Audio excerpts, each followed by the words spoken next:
Voices that shape the narrative. Truth that stands unwavering. Culture that defines our people. Governance that drives change. The Bangsamoro Lens. Assalamualaikum warahmatullahi ta'ala wabarakatuh. Nagbabalik po tayo ulit dito sa ating programang The Bangsamoro Lens on another episode na kung saan pag-uusapan na natin ito. Malawak ulit ang pag-uusapan natin.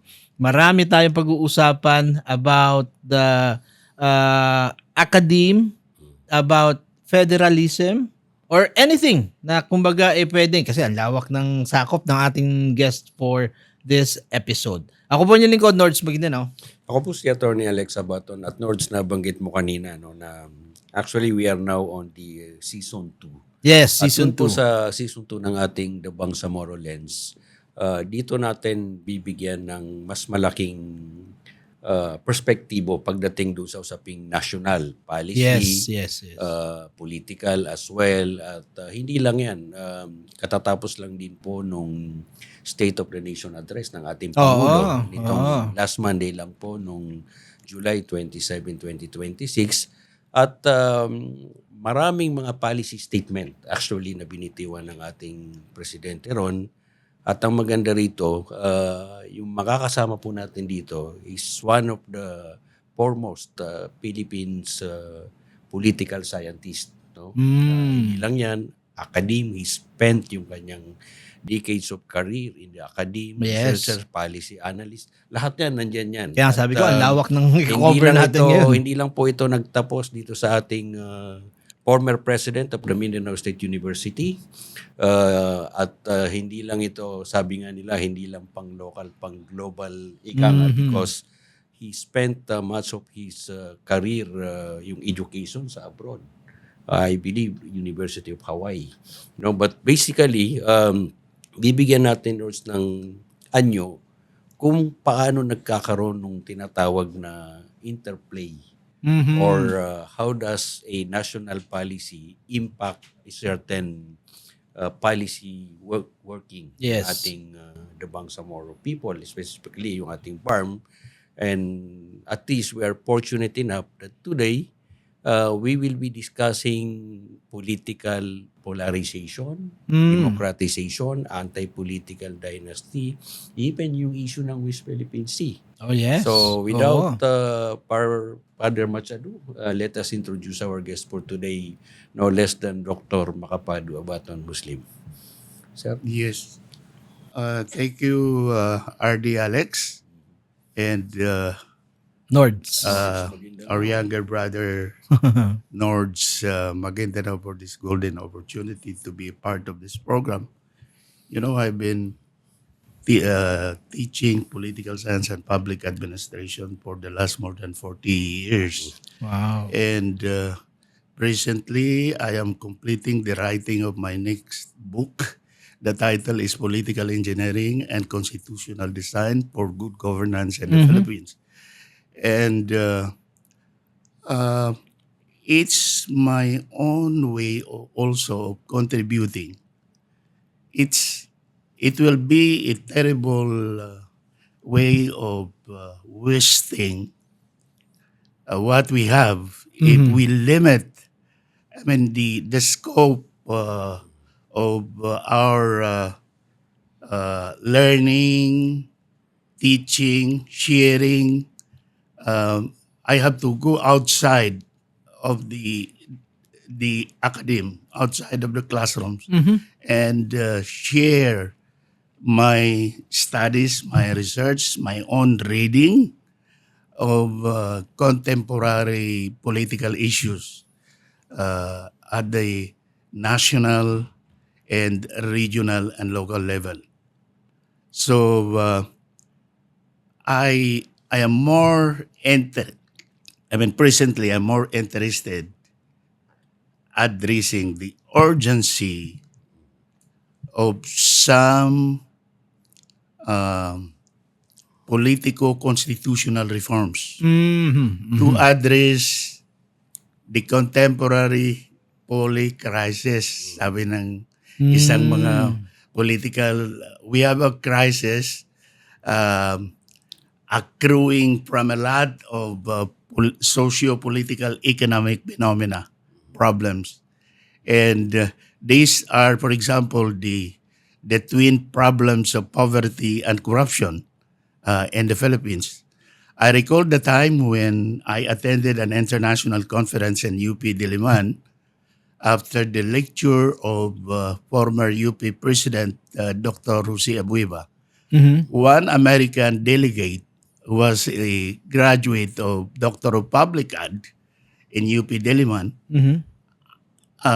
asked former President Abueva, and the question was really very challenging to Filipino delegates because he said in the 70s when I was one pertaining to this foreign delegate, American DP graduate from UP.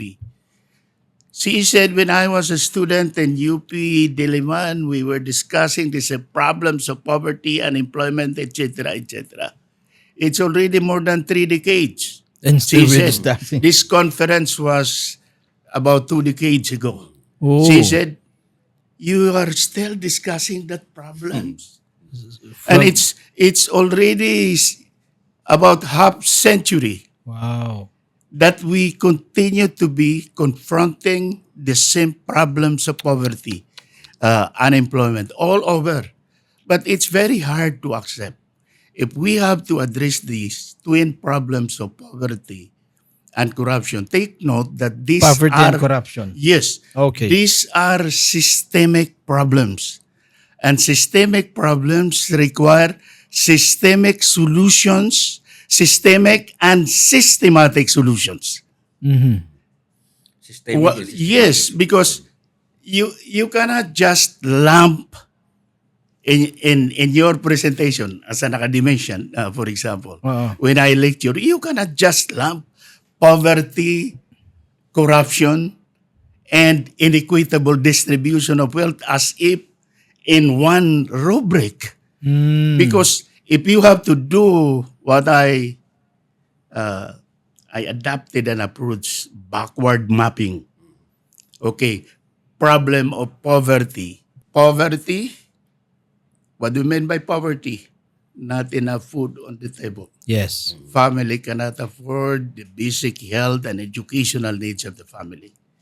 Then, what are the factors that brought about poverty? Well, definitely the economic marginalization of majority of the Filipinos. Meaning to say, karamihan sa mga kapatid natin, walang economic capabilities to purchase the basic Very basic. yes. Very basic.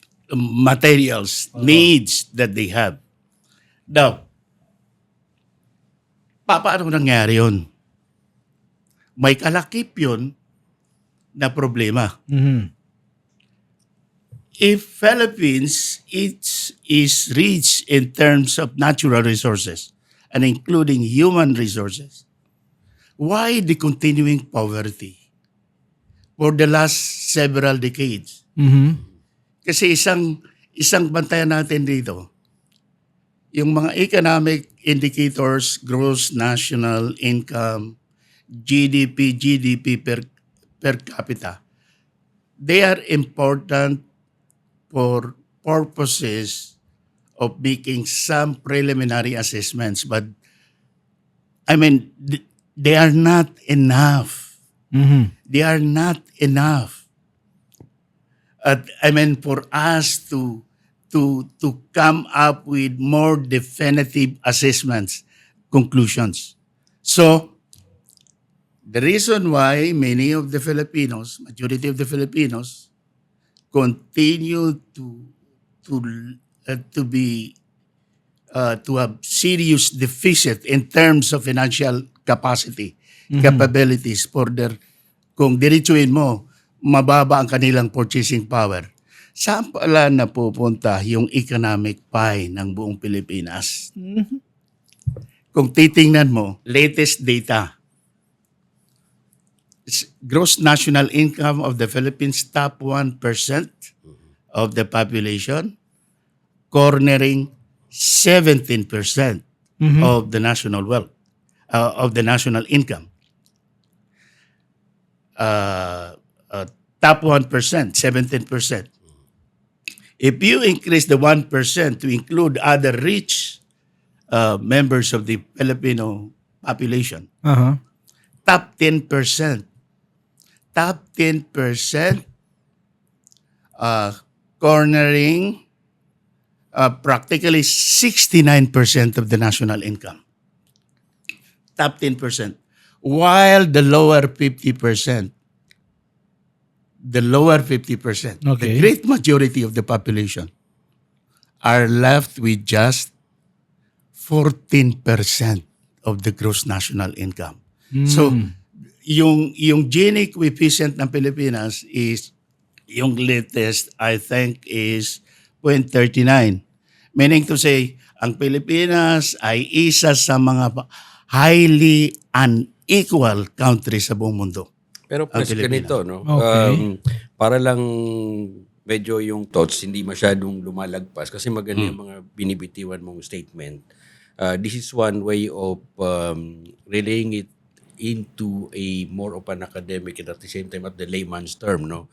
Well, basically, yung binabanggit mo kanina, we are in a political crisis and time and again, I think, I believe since time immemorial, we are in a political crisis yata ang Pilipinas. Not only political, identity as well as even economic at that. But maganda yung pinupunto natin doon na, for instance, kanina you mentioned of two crucial attributes kung bakit yung Pilipinas hanggang ngayon nandito pa rin tayo. One is yung, of course, Poverty. and corruption Corruption. are two Twin. twin problems, no? Problems But that we're basically, always you also dealing with. mentioned yung data na ito yung sharing dun sa GDP. Pero has this been a continuing cycle in the Philippines? Kasi parang ano yan, ang tingin ko diyan parang how come that this kind of problems that we are encountering, as you mentioned, decades ago nandiyan na yan, but was there any masasabi natin na realistic, tangible, or doable Wala nakabigay ng solution. to address this or talagang deliberately this is being ignored as such to maintain the status quo? Because of that twin. It's very good that you reached that point because it is not just a continuing problem. It will, these twin problems of poverty and corruption will continue for as long as the same conditions, contributing, leading to that, remain the same, remain unaddressed. Which So, is yung sabi ko sa inyo kanina, pag nag-backward mapping tayo, sabi ko sana nasa classroom tayo or sana yung PowerPoint ko sa ginagamit ko sa DPE course na tinuturo ko ay dala ko. But anyway, ganito yun eh. Poverty yan. Then, immediate determinants causes. Yung economic marginalization ng mga Pilipino, karamihan. Kasabay niya is the phenomenon of economic concentration. Meaning, large part of the economic pie continue flowing to the few very rich. Meaning to say, much of the resources which supposedly, with good governance, mapupunta to address poverty and other related problems. Instead na mapunta sa mga mahirap, doon na pupunta sa few very rich. The very 1%. rich. Pwede Yes. ba sabihin natin the Okay. 1% of the Parang ganun yun. So, ano naman ang brought about that lead to that caused, that spawned yung economic concentration for the few very rich and economic marginalization for the majority or poor. It's bad governance and corruption. Okay. Okay.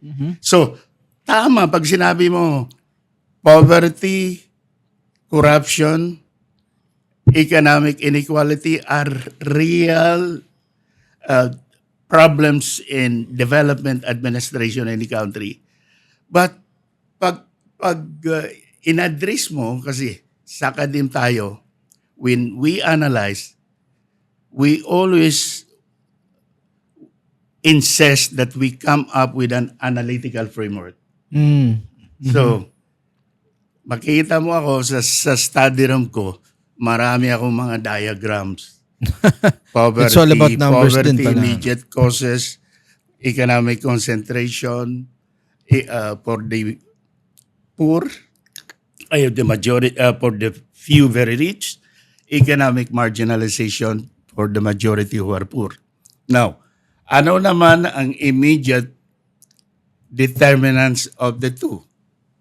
Bad governance, Okay. including corruption. Lahat yan problema. Hindi, Pres, pero Okay, ganito, kasi maganda yung discussion eh. Una, tatlo yung na nakita natin. Meron kang poverty, meron kang economic inequality, meron kang corruption which is equal to bad governance. Okay. Ang pag kanina, when you're discussing it, parang ang punto ko dyan, we will be in a quagmire because hypothetically, even assuming that there is good governance, but if there is still economic inequality, how does good governance probably contribute to the development of a country, considering that, kumbaga, nakapix na yung economic distribution? Okay. Baka even assuming na meron kang good governance, pero ito naka-compartmentalize ka na eh. Will it make any difference yung Philippine setting kung gano'n na nangyayari? Otherwise, kapag tinanggap natin na gano'n, baka wala na rin tayong We're still magagawa. aback pa rin tayo. Nakakalahati na tayo doon sa framework ko. Oo. Okay. Bad governance, ano naman ang causes, determinants. Dito tayo, Okay. very critical. Mhm. Why do we have bad governance? Ibig sabihin, when do we say that there is bad governance in a country? When the policy-making organ of the government continues producing public policies designed to produce more benefits for the few, very rich, instead of producing more benefits for the majority who are poor. Okay. Tama yun. Tama yung ganun yun. proposition. Ganon yun. When the when the policy making and the policy implementing organs of government are not producing and producing development policies and programs to provide more benefits for the majority who are poor. Mhm. Instead, they continue producing policies designed for the benefits of the few very rich. Okay. Then the implementing agencies of government, lalabas bandang huli, are implementing policies not for the majority who are poor but for the few very rich. Ito ang kailangang i-address mo. Now, why do we have that kind of bad governance? Okay. Mhm. Okay. Ay, ibig sabihin, yung electoral, why do we have, not until we transform the foundational political institutions, in particular, we refer to our presidential political system. Ako yun yung tatanong. Okay. Presidential political system, Okay.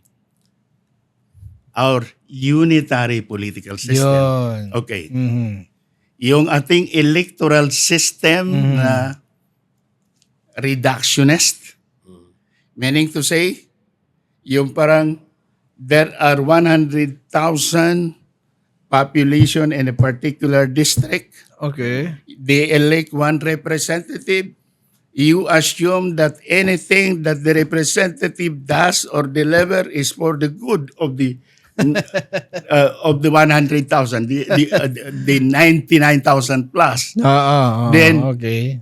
ang lumalabas, part of our problem are actually the inherent limitations of existing mechanisms of representative government. Okay. Sige. Okay, so, ano yun?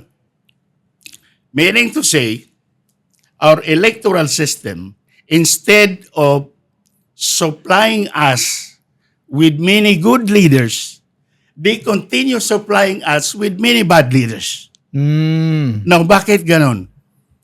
Pupunta ka doon sa final na ano. Ito yung, I refer to mga foundational political institutions. Ito yung framing. In the first place, bakit? Dr. Muslim, ano pa ba ang kulang? Anong solution sino-offer ng mga kapatid natin in the academy, mga kapatid natin na mga politiko? Ay, sabi nila, madali lang yan. Palitan mo lang yung mga tao. From the president down, then magsisimula tayo. If we continue to have the same foundational political institutions na ang purpose ay to facilitate the exploitation of the country, its people, and its resources Yan talaga ang problema. by the few domestic rich and yung mga dayong interest. We will continue to have yung parang magpalit ka ng tao na ang foundational political institutions ay designed to facilitate extraction, exploitation. Itong twin problems na diniscuss natin, resulta yan Result. It's just a ng result. ating itong mga institutions designed to facilitate what I consider to be double. Biktima tayo ng double exploitation. Double whammy. Exploitation by the few rich, yung mga few very rich with the collaborating members of the political class. Kasi Ayan. ganito yung nakikita ko dyan, Nords. Mhm. Well, for one, you have a bad players at that, who may or may not orchestrate a bad politics to perpetuate this kind of political crisis, because when you orchestrate something like putting a bad leaders, then necessarily you may not be able to get a good policy direction or even policy laws that will benefit the majority of the people. So, yung bang ganon, Pres, is this somehow deliberately done or talagang Ganun na talaga nagkakaroon lang ng nakasanayan? coincidence itong mga ganito, or really, kumbaga, look at the big picture of it. Ano ba to? Orchestrated? Man-made ba to? Is this calculated na kung ako yung bad players, why would I put somebody else who will be against who will eventually against my interest, which is me as a businessman will need to sustain the status quo where I thrive for my business. Anong palagay mo doon? Sa related yan, RD, sa teaching ko, may dinevelop ako na political model on transformative or strategic public governance. Gusto mong i-reforma yung isang country, 5 ang pillars of this Before mo lang i-continue, I just want to butt in.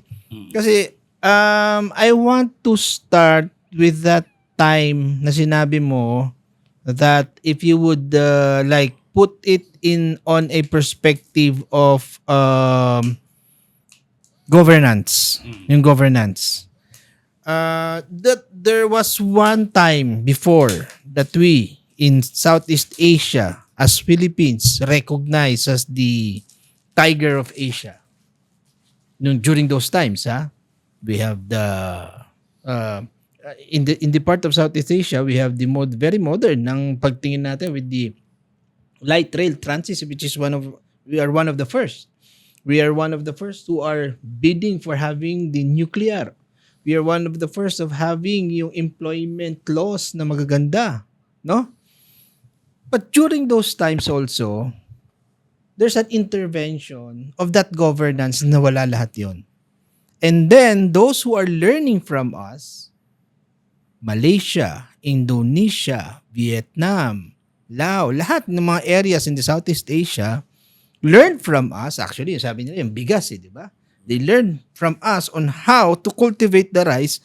But yet again, after that decades long na sinabi mo nga, decades long, it's almost half a century, sabi mo nga parang sila na ngayon ang tama, nagawa nila kung ano yung natutunan nila sa atin, and we are still backward on somehow.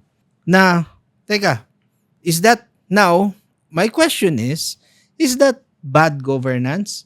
Or is it the political framework that we are having? Kasi if you would see, in Southeast Asia, we are the only ones with unitarian form of government. Doon sa mga paligid natin, it's almost all parliamentary. Malaysia, Indonesia, in some areas, and somehow they were able to develop themselves. So, if they are able, our neighboring countries are able to pull it off, bakit tayo abak pa rin tayo up until now? I-address ko yung dalawang punto niyo kanina. We are facing numerous problems. But we have come up with an approach that distinguishes the foundational, the basic, first order problems from secondary, tertiary, and other problems. Okay. Siguro yung iba, ang dating ng mga views ko ay largely revisionist. I don't think it is. Parang objective analysis lang. Yes. Okay. Objective analysis lang. Kasi kung mayaman na ang Pilipinas, 79 years na tayo as an independent country. In 1965, in terms of economic growth, Japan lang ang nasa unahan natin. All other countries in Asia nasa likod ng Pilipinas. Pero meron akong kailangang parang may caution na being second only to Japan should not lead us to conclude na dati ang Pilipinas ay ganito ka-develop, all there's no. Siguro in terms of kasi ano yan 1965 karamihan pa sa Asia ay backward. Yes, during those Siguro times. Baka medyo nasa in terms of sufferings. Kasi at that time kung nagsimula ka sa baba, kahit malaglag ka, hindi ka masasaktan Kaya nandyan ka lang sa baba So, it's not a case of Philippines na napunta na sa itaas tapos bumagsak. No, I don't think that ever happened to the country. Philippines never became an economic tiger. No. Plato lang tayo. Well, parang kung baga, delayed growth. Very slow. Despite the enormous national wealth that we have. Oo nga Yung parang ang bagal mag-grow. Bakit? Siguro part of the economic pa, hindi na pupunta sa dapat puntahan. Corruption. Okay. Exactly. Ganon yun yung situation. So, sa mga kailangan na reforma, kasi yung iba, for example, yung parang excited tayo masyado i-discuss yung anti-political dynasty law. Ako, kung tatanungin mo ako, importante ang kailangan natin. But that is more of a secondary problem. that secondary problem is solved mo pa, nakakatawa in relation to that. Kung talagang yan ang urgent na need natin, i-research natin. Sa almost 200 member states of the United Nations ngayon, Mhm. ilan ang may anti-political dynasty law? Mabilang mo sa kamay mo. Yung iba, ang trust lang is prohibition against nepotism. Get the countries, top 50 countries in terms of Human Development Index. Mhm. Meron ba silang anti-political dynasty law? Wala. Kung wala sila, So, the real, I mean, ang parang hindi natin i-address yung pinaka-core issues. Which is? Yung or flawed foundational political institutions. Yung case natin sa Pilipinas is a case of a country na kailangan i-transform ang political system, not because we are a country whose political institutions for the last several decades have become outmoded. Yung parang na kailangang i-modernize. It is a case of a country, I'm sorry, parang hindi pa rin mag-change yung academic analysis ko.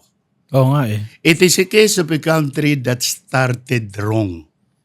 Hindi, When- pero pres, Okay. bago yung ganong a country that started wrong, no? Kasi yung sa political dynasty, para lang bigyan natin ng highlight because this is one of the contentious political issues right now. Of course, ang general perception ng ating mga kababayan kung bakit hanggang ngayon lugmok pa rin tayo sa corruption or kahirapan or economic inequality. One is because of the dynasties, which in your assertion, and you cited several countries na yung iba nga mere prohibition of nepotism suffices, and yet they continue to grow as a country. So for one, that repeats the very concept na hindi pala political dynasty ang rason kung hindi something else. That's one. Another point is yung nagkakaroon ng sort of clamor to address the political dynasty. Is it more of an objective outlook or just a prostration of the Filipinos? Dahil yun ang madaling or Oo. di ba yun ang madaling makita eh. That's one Or thing. could Very it easy be to address. also, while you cited certain countries, could it be possible that in those countries you mentioned, iba yung kanilang cultural norms compare sa Pilipinas, na baka naman diyan sa study na ginagawa mo talagang iba lang yung Pilipinas. Dahil talaga kung makita mo yan, masyadong embedded yung political dynasty. Tama Baka din. partly, no? Partly. Partly, they are contributory factors, pero numerous contributory factors, but Okay. they differ in terms of their, in terms of degree of their importance to the problematic situation being addressed. For example, the current. nagko-contribute yan sa poverty, lahat. Okay. Pero sa problem mapping, well, yan universe of data. Mag-focus ka doon. Pipiliin mo ano yung very likely na mga major contributory factors na pero pinaka-basic doon, hanapin mo yung foundational. Mhm. Yun yung basic eh. So yung foundational, like, okay, bakit ko sinabi na yung parang, it is a case of a country that Yan. started wrong. Ano ko yun? Parang kaya nga nagkakaganyan tayo ng problema kasi we have, for the last several decades, we are governing the country using foundational political institutions framing na ang primary purpose is not to produce more benefits for the majority who are poor, Okay. but to produce more benefits initially. Nung bibigyan na tayo ng independence, yung colonizer natin, kailangan siguraduhin niya na by the time they have their own flag of independence, we will continue extracting the benefits from our colonies. Oh. From our colonies. So, yung parang, ang case natin sa Pilipinas is a classic case of a mismatch. Mismatch between context at saka political interventions, political institutions. Okay. So if we go back kasi nabanggit mo kanina, it's all about the foundation, and when you talk about foundational problems, kumbaga sa building code, if the problem is foundation, you have to really Yes. bring down the building so that you can start over again. Yun yung possible solution, structurally talking, no?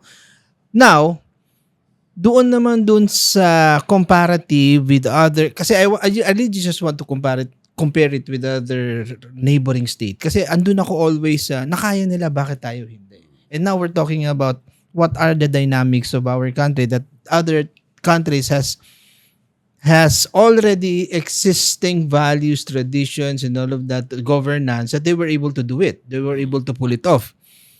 First and foremost, if you see the historic, kumbaga, these are all colonized by Britain. These are colonized. Malaysia was colonized by the West, di ba? Brunei, Indonesia, Laos, and the Malacca parts, they are all. Ang very unique sa atin is we're colonized by different colonizers. We're colonized by Spain. We're colonized by American. We're colonized by Japanese. Are this the foundation na nagsumira talaga on the foundational structures you were saying na teka, Parang sinasabi mo ngayon, distorted yung foundation natin. very distorted talaga. Kaya Because meron ng identity crisis. kaya nagkakaroon pa ng Pag identity kinumpir mo crisis. Pilipinas sa Malaysia, kung ano yung kailangan natin, yun ang mayroon sila. Yun. Exactly. For example, Tama. federal ang Malaysia. Yes. Parliamentary ang Malaysia. Yes. Then, siguro, kailangan i-correct mo muna yung institutions. Itong reforma sa behavioral, moral recovery, value, for reorientation, bureaucratic restructuring. And all of that. Minimal ang impact niya kasi largely nakapokus ka lang sa implementation side of government.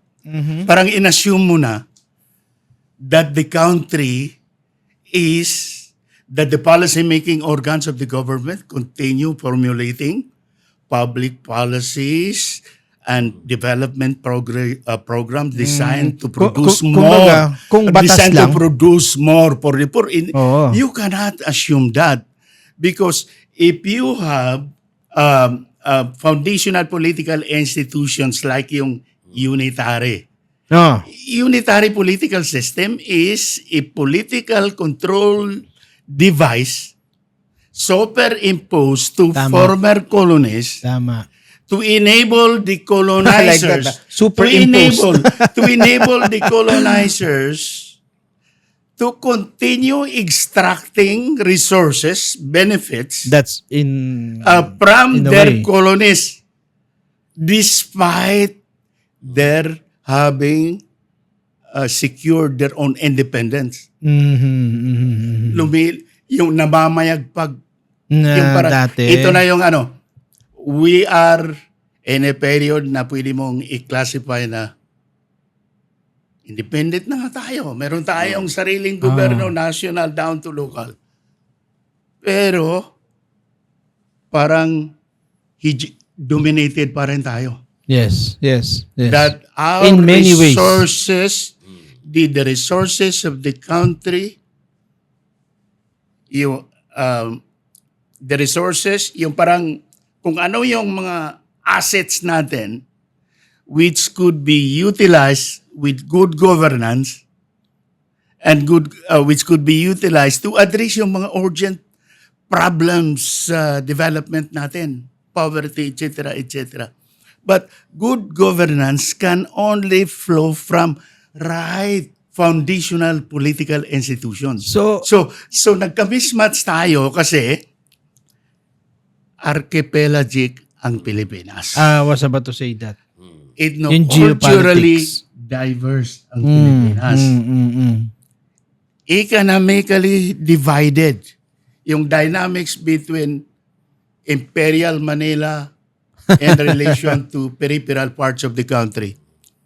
Sa time ni Duterte, there was some people added Imperial Davao in relation to other parts of Mindanao and other parts of the country. Yung urban-rural dynamics. Press, Okay. ano yun lang, para lang yung, kasi ang impression ko dyan, maganda yung flow ng discussion dahil kanina doon sa binabanggit mong foundational constraint, parang sumagi sa isipan ko yung sinasabi nila na yung bad system will produce bad leaders. Diba? Or a bad system will essentially corrupt good people because you started a bad system eh. Ngayon, doon sa punto na halimbawa, ang nangyayari kasi parang ito, pag yung nagiging presidente galing sa isang region, parang essentially nagkakaroon din ng imperialist notion. Kaya siguro halimbawa, of course, alam natin, even as early as 1970s, dun sa lahat ng mga naging aktivista, 1990s, ang sinisigaw niyan, Imperial Manila eh.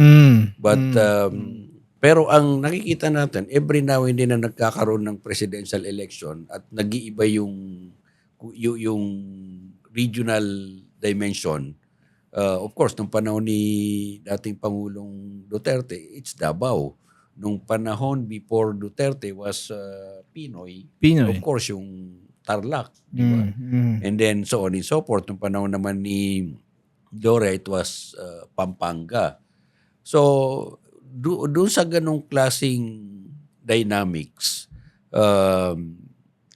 part ba yan, doon sa inyong mga akademisan, part ba yan nung nagko-contribute kung bakit we continue to be stagnant as a nation? Kasi ang tingin ko dyan, alimbawa, kung even assuming for the sake of discussion na archipelagic country tayo, pero kung meron tayong sense of nationalism na cascaded naman yan,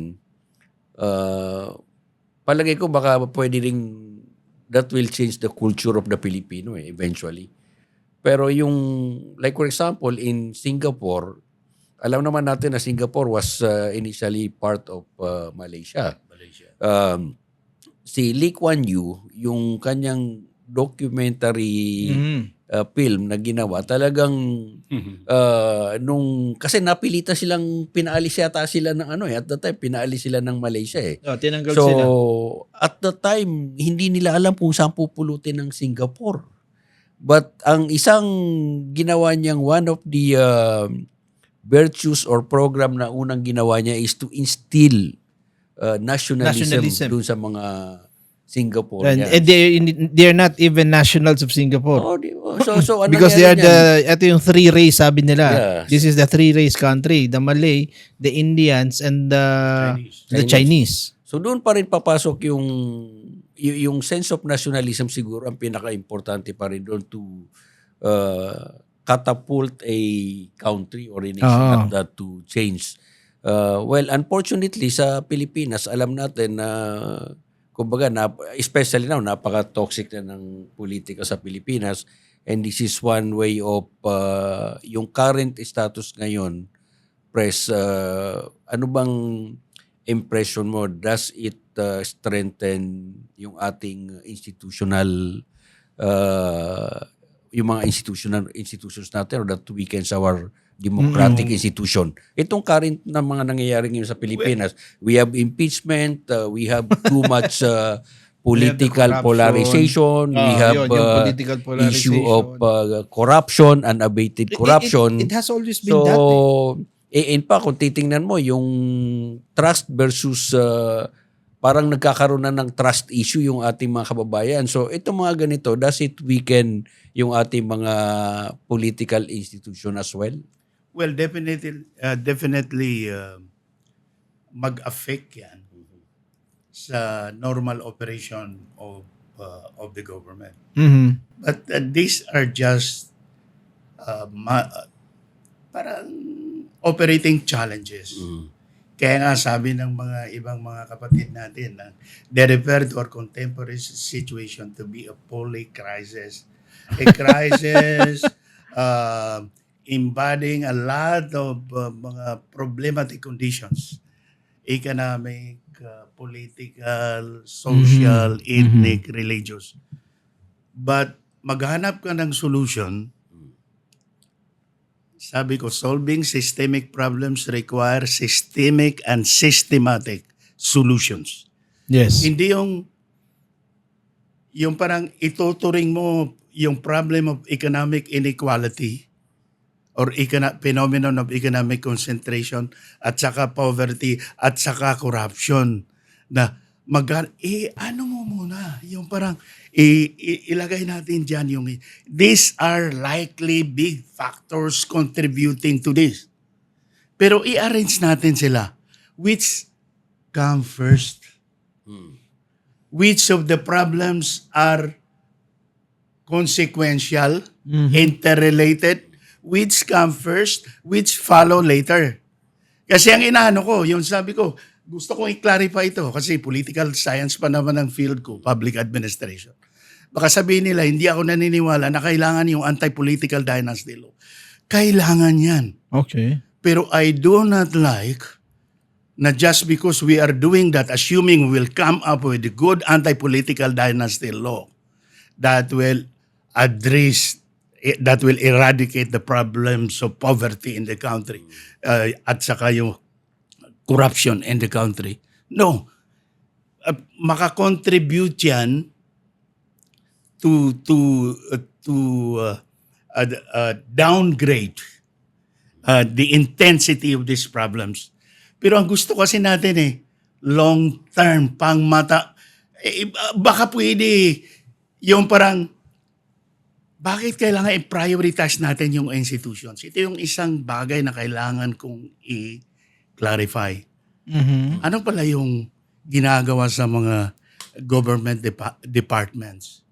Napakaraming mga seminars, conferences, training, addressing bureaucratic reforms, administrative reorganization, yung mga anti-corruption reforms sa government natin.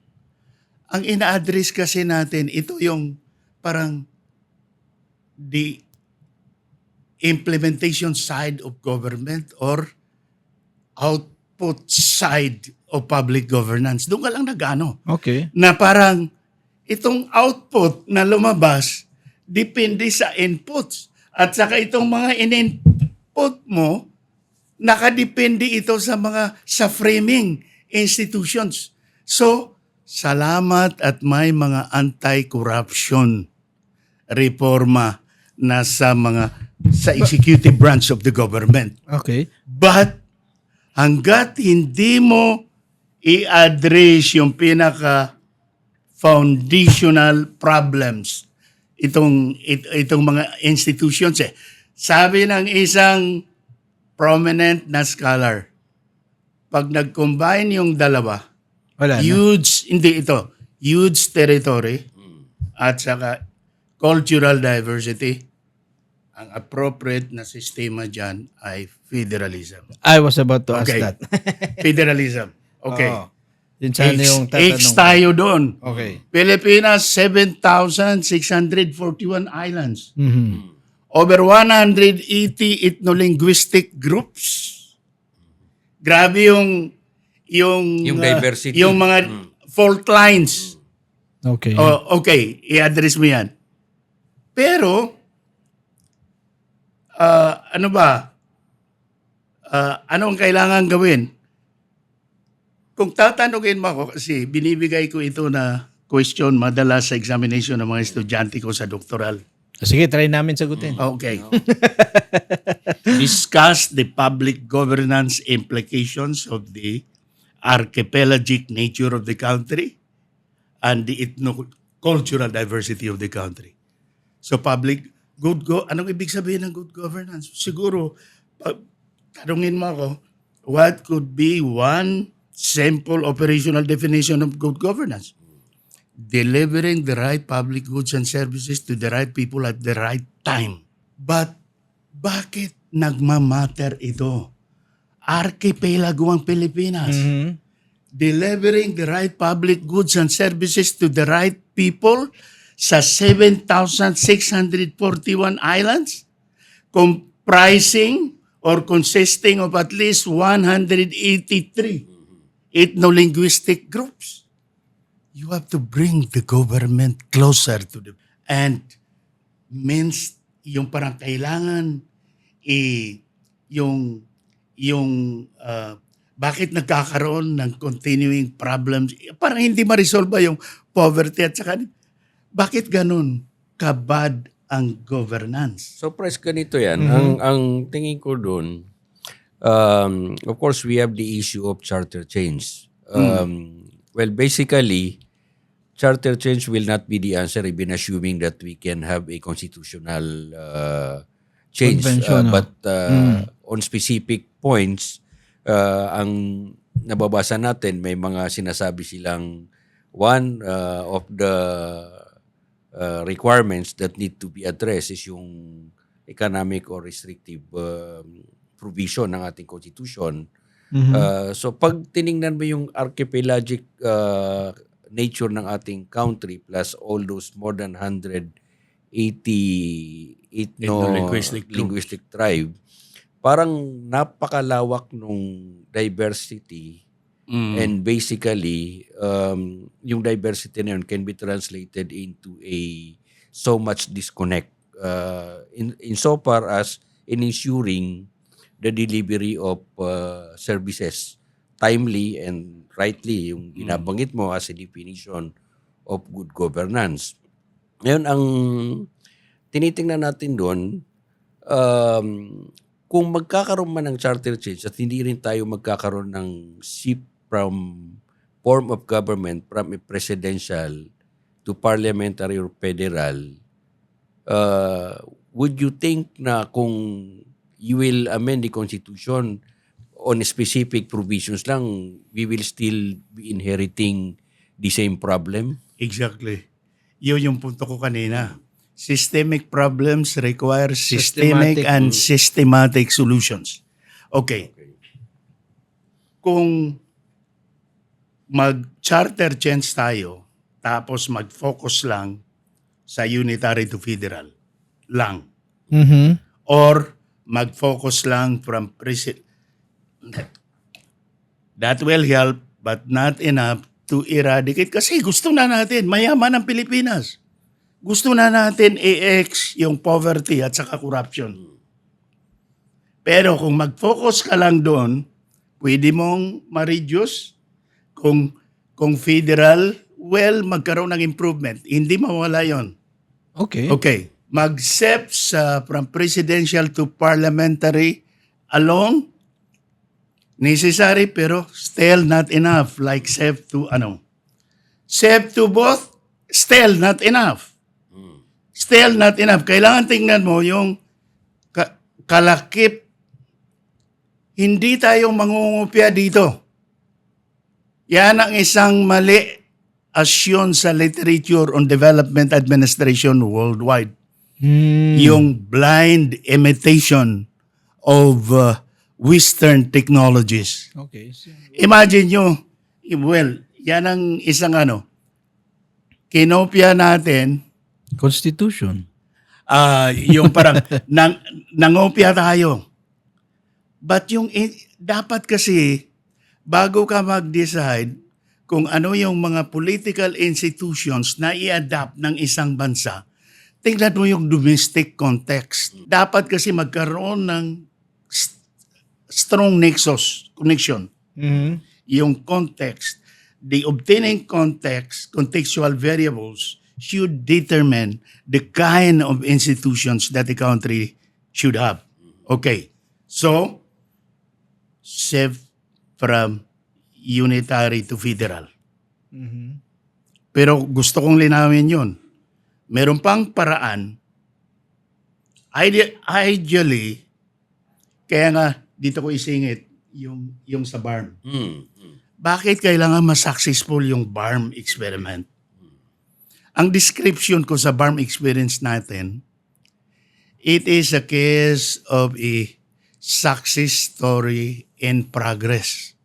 Okay. Which should be allowed, which should be sustained para mag-conclude properly, effectively. Bakit kailangan? Because some of the reforms na diniscuss natin, meron na sa BARM. Yes. I know this because yung parang very close, yung PhD dissertation ko has to do with the regional autonomy, with yung BARM natin. Okay. Kung ano yung dapat meron ang buong Pilipinas, essentially we have in the BARM. Parliamentary government, nandoon. Federalism, Nandun pag din. mag-focus ka sa national government-BARM relations, federal-like. You have a federal-like vertical distribution of political power in a unitary national political system. That is what we have. Meron silang anti-political dynasty Yes, yes. sa BARM. Merong sa electoral reform, merong prohibition against turncoatism. Mga importante ito. Okay. Now, kung mag-focus lang ako sa interest natin sa Bangsamoro, pwede naman natin kalimutan yung itong issues about charter change para gawin itong urgently needed politico-constitutional reforms. Pero Pilipino tayo. We are an integral part of the Republic of the Philippines. I still would like to see us, Bangsamoro, functioning actively. Operating in tandem with our Christian and Lomad brothers in the whole country to make our only country, the Republic of the Philippines, to be great. Mayaman ang Pilipinas, matatalino ang mga Pilipino. From Luzon down south. Nakita nyo resulta sa mga board exams? Hindi na monopoly yan ng National Capital Region. Totoo naman. Oo. From the northernmost part to the southernmost part, we continue producing summa cum laude graduates. We continue producing board and Ang dami. bar top-notchers. Ang dami. Oo. Ang dami.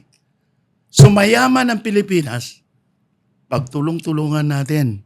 Paano finally, after 79 years as an independent country, finally, baka pwede matuldukan na natin because we have the necessary resources. Ang kailangan lang, makaprovide tayo ng good governance, meaning to say, a government that is governing for all, not just the few very rich, but for all. Luzon, Visayas, Mindanao. Okay. Yan ang kailangan natin. Okay. Now, yung shift to federalism, yung existing na regions natin sa Pilipinas, kasi parang, sabi ko, may imagine, focus tayo, i-relate natin yung flood control scandals. Kung federal ang Pilipinas, or at least, i-assume natin, kung ang mga existing administrative regions natin ay na-transform natin to become political regions. Kasi okay. they are The 16 other regions are mere regional administrative units. Wala silang legislative competencies a la BARM. Tama. Tama yun. Wala sila. Ganyan ba ka-massive yung mawawala na pera? Imagine mo 17 regions of the country simultaneously implementing flood control projects. Kung may mawala man, kung mag-leak, hindi ganon kalaki. Kumbaga, identifiable. Identifiable specific kasi region. by federalizing the country or at least by politicalizing, hindi politicize, politicalizing our existing administrative regions. In effect, dinadala mo na yung public governance sa mga regions, sa grassroots. And in effect, yung mga tao, binubuksan mo na yung mga paningin nila sa mga araw-araw na ginagawa ng gobyerno. Oo. Marami ang magmamasid, mag-watch, mag-monitor, mag-report. You see the point? Yun yung yun Oo. yung magiging maganda ron dahil accountability wise, madali mo siyang mai-determine. As you mentioned a while ago, that tama yun. Sa ngayon, what we have under the Administrative Code of the Philippines, we have merely administrative regions. Except for the BARM. Because Except for the meron BARM. siyang political legislative authority. All other regions may be considered politicized as of now. No, so magkaiba yung political at saka politicized. Oo. But well, press ganito kasi of course na mo na yung issue doon sa issue ng corruption, yung systemic and Systematic no approach.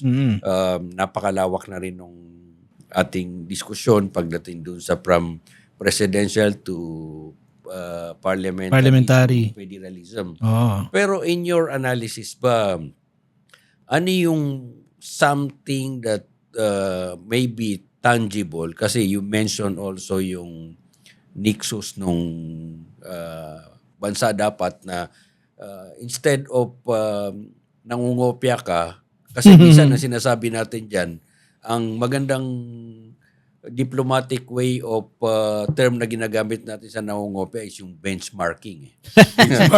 O yan yung Yes, medyo, yes. Tama yan, medyo tama yan. diplomatic, Ah. nagbe-benchmarking. Ah. Pero actually, nangopia yun eh. No.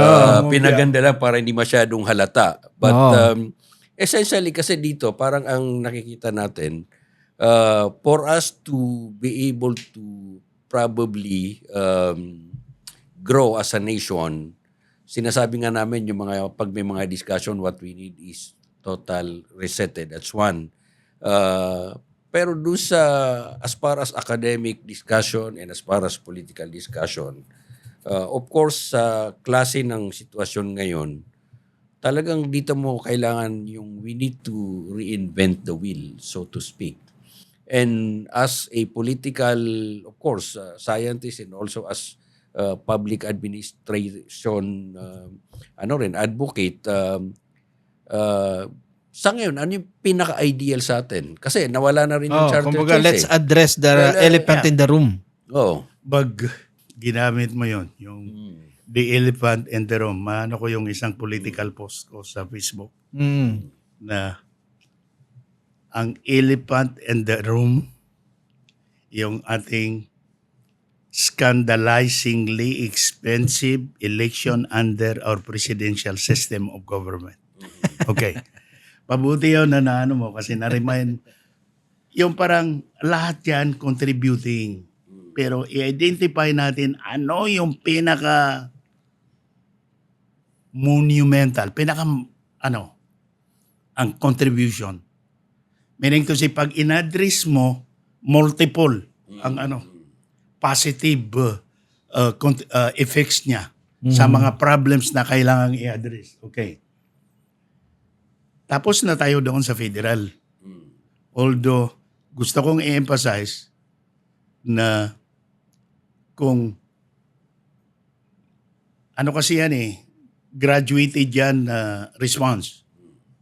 Sa existing na unitary natin, nag-devolve na tayo starting from the Local Autonomy Acts, kailan ba yun? 1969? Then hanggang sa yung 7160 Local Government Code. Between sa local devolution to federalism, meron pa ring middle ground dyan. The middle ground is yung punto ko kanina, politicalization of the existing administrative regions. Meaning to say, transforming, unitary pa rin tayo, pero i-expand pa natin yung political decentralization. Kumbaga, expand yung decentralization. ng local government. So, parang this time mag-focus tayo to strengthening kasi kailangan yung strong meso level, intermediate level. The meso level is national, local, meso level sa gitna yan. Yung administrative regions natin, hindi yung administrative regions, administrative links lang sila. But para maging quicker, more responsive, yung response ng gobyerno sa mga problema all over the archipelago, kailangan ng strong regional government. Imagine mo, kung national tapos local kagad. So, ipopoliticalize mo yung existing administrative regions to approximate the extent of political autonomy enjoyed by the provinces yung mga probinsya sa Spain. Sa Spain, if you review the literature, you will find out, halimbawa sa yung mga books on federalism, Spain is never, if you read the Constitution of Spain, you will never find the term federalism. The people of Spain never referred to their government as a federal government. But Watts and several other heavyweight na mga scholars on federalism, sa listing nila of federal countries, Spain is always there. Because their provinces na equivalent ang mga regions natin,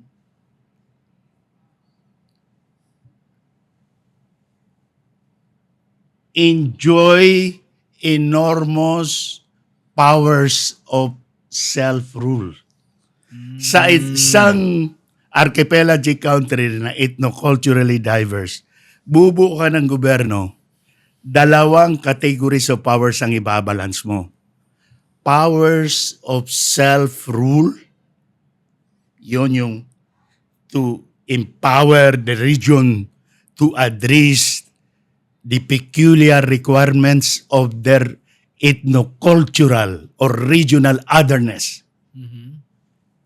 And powers of shared rule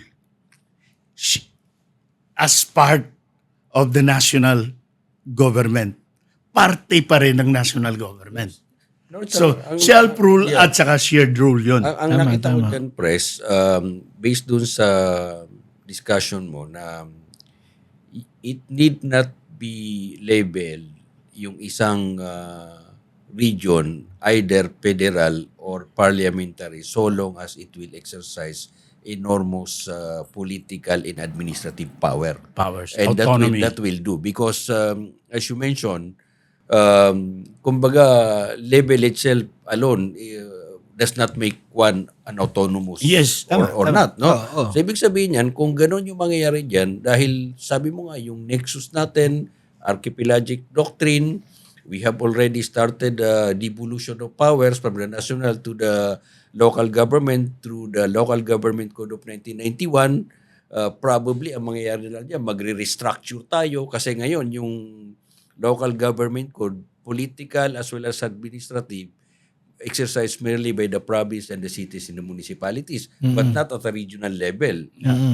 So, meron naman tayong existing na mga regional, kumbaga, contextually as a geographical areas. So, magkakaroon ka lang talaga ng, kumbaga, more on further decentralization, enormous devolution, so that autonomy may play out in the respective regions. So, yun siguro yun ang magiging direction, hopefully. Otherwise, if this cannot be done, no amount of constitutional change will suffice for us para masabi natin na makakabangon tayo, no?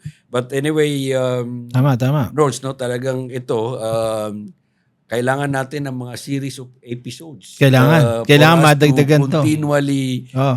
discuss this, and this is one area that at times kami ni Nords, we are excited to bring in scientists, no?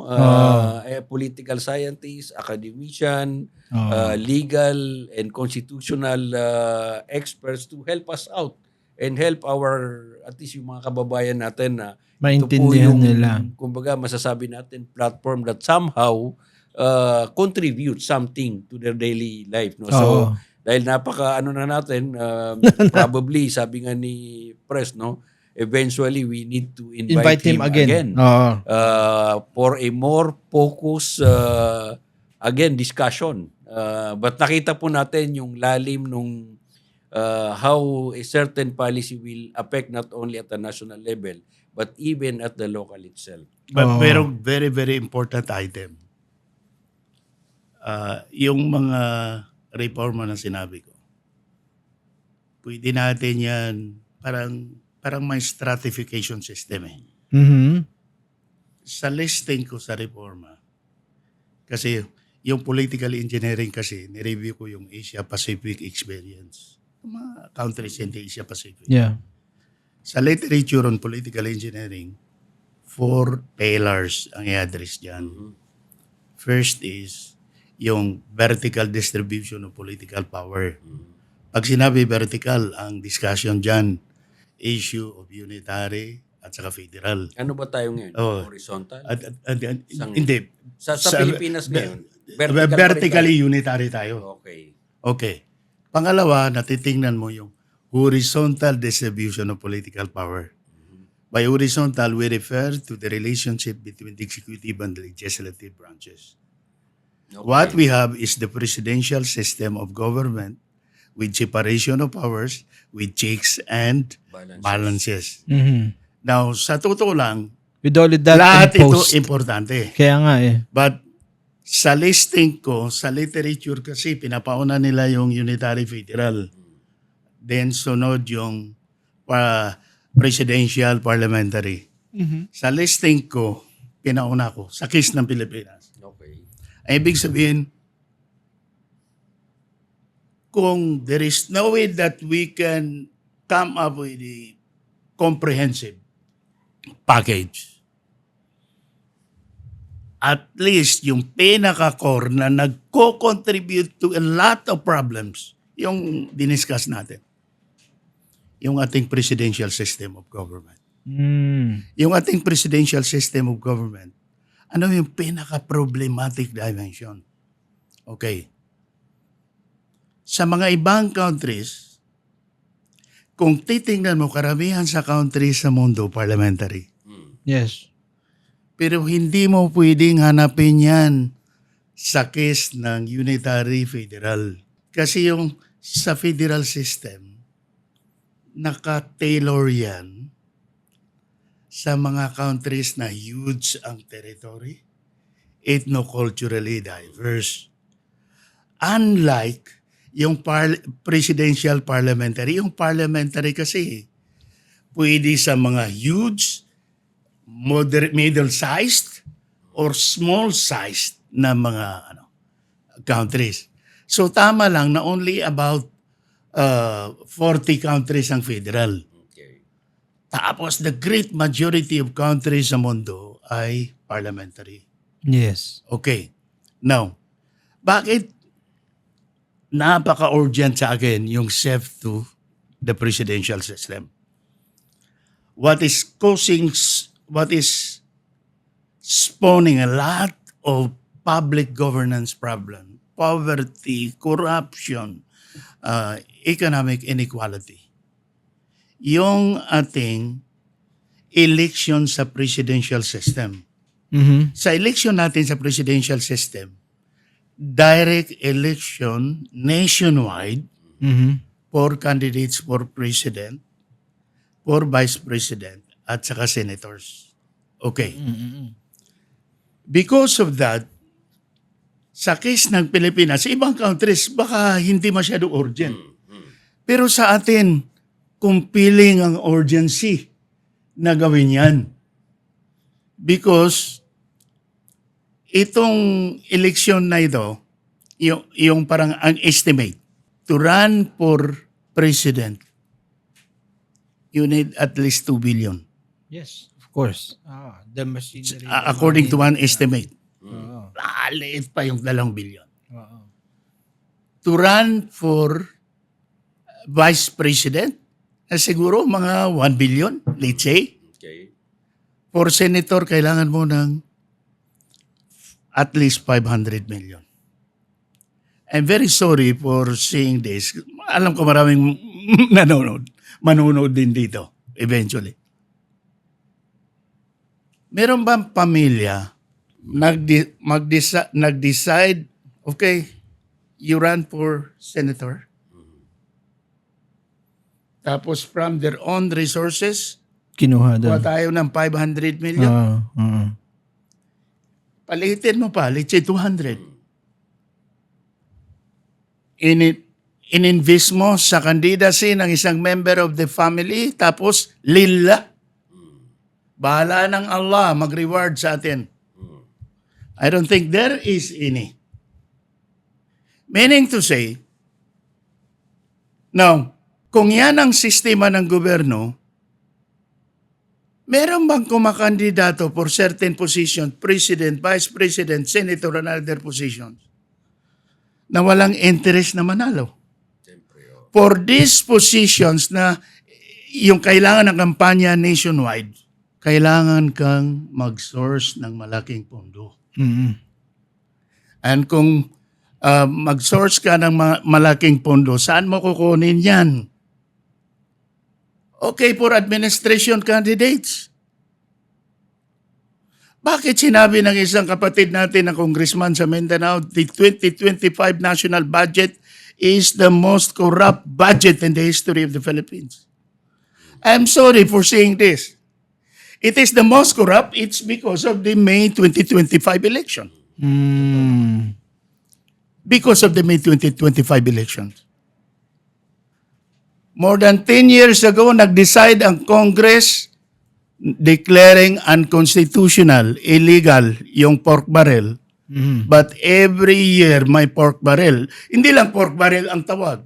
Merong without mentioning the programs. But ang in essence, they are pork barrel in nature. Yes. In other words,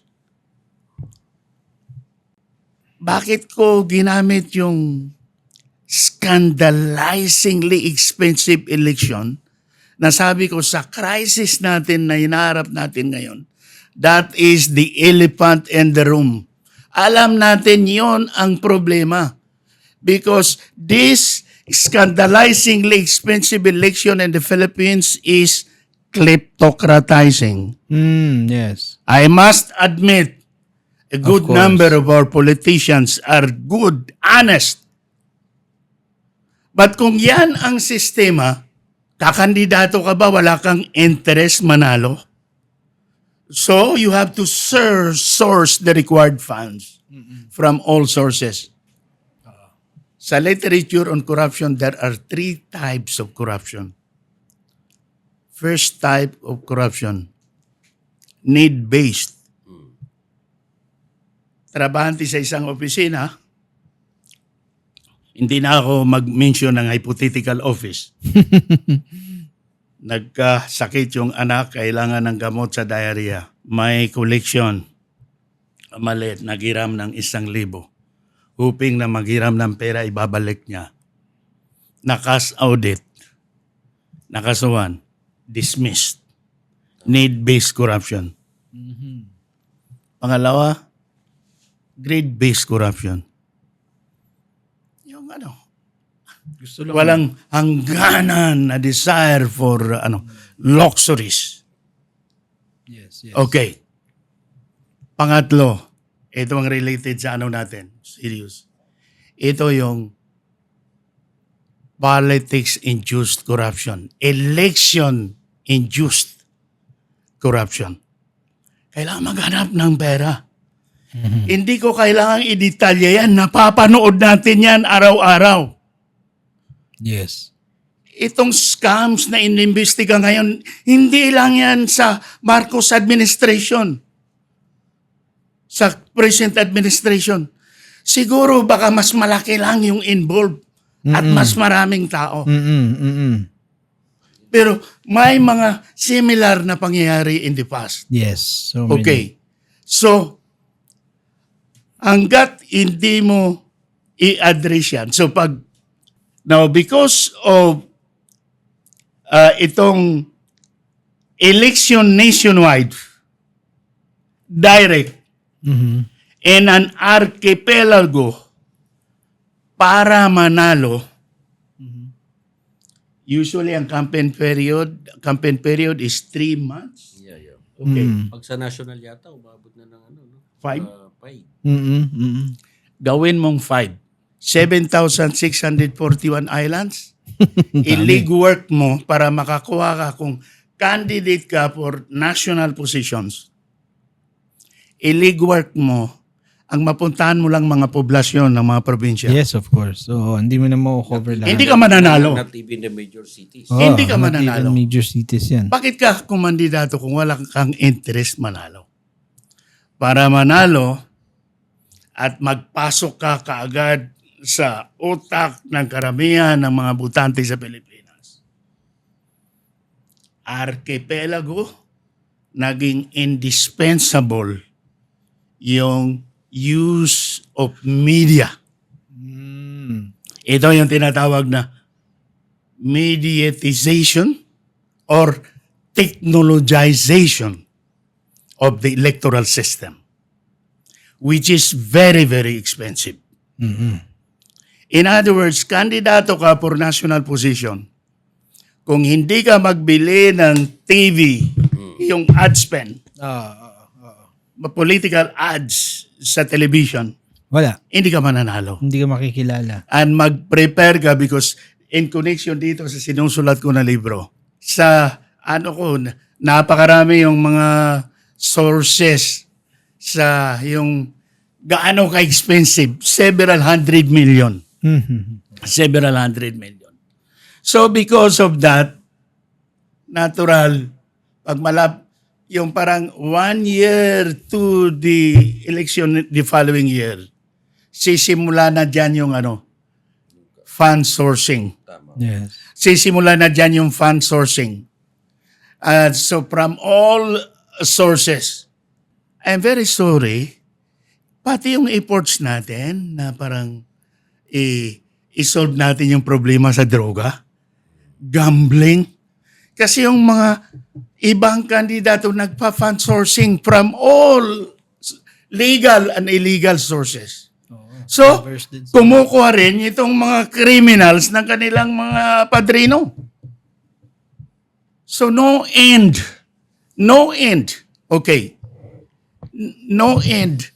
So, parang because of these scandalizingly expensive elections, ang nangyari, parang kung hindi mo eliminate ito, parang I'm very sorry for using mga strong words like our election in our presidential system to a good number of political leaders, it's kleptocratizing, it's kakistocratizing, kakistocracy. Yung kakistocracy.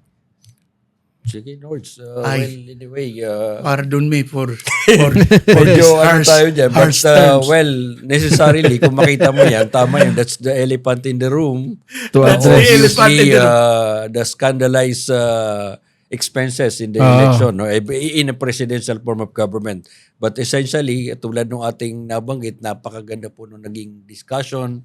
It's comprehensive and we need to address certain kumbaga, yung questions that linger to everyone's mind. Oo. Why are we in the first place parang hindi umaangat? Umaangat. Or Oo, yun. para tayong nasa kumunoy. Na Baon since pa rin. time immemorial, we've been advocating for change but essentially, hindi pa rin siya masasabi natin, di natin nakikita yung kanyang fruits, no? But eventually, these are part and parcel of the discussion that the Bangsamoro Lens is putting in the platform Yes. so that this would provide more additional education. So with that, Nords, Ako, ang takeaway ko lang is that the Philippines started with a federated state coming from our federal leaders that during the 1300s, 1400s, we're already federated, no? Now, on the coming of the colonizers, medyo doon na nabago, and then from there, we are on a rat race of three aspects. Kasi yun nga, yung sa legislative, yung sa executive, and dun sa judiciary, which sabi natin, not encroaching with one another, but they are actually infusing their powers and somehow na, yung nababanggit nga, merong judicial power, may encroachment with the executive, may yung legislative naman, sumusobra naman yung, di ba? Most of the corruptions that are happening is on the legislative part. But anyways, yan yung mga aasahan pa natin ng mga episodes on the Bangsamoro Lens at we are looking forward on having you again. thank you very much for sharing your time. Of course, si President Yes. Makapadu Abaton Muslim, may mga libro na rin po na isulat yan. So ito, kumbaga, ito pa lang this has always been our mantra that this will be a continuing Bangsamoro education, Yes. not only to the Bangsamoro but to the national as well. So with that, ito po si Atty. Alex Abaton Yes, Nards Maguindanao. and Dr. Makapadu Muslim po sa Bangsamoro Lens. Thank you very much sa lahat ng nanonood.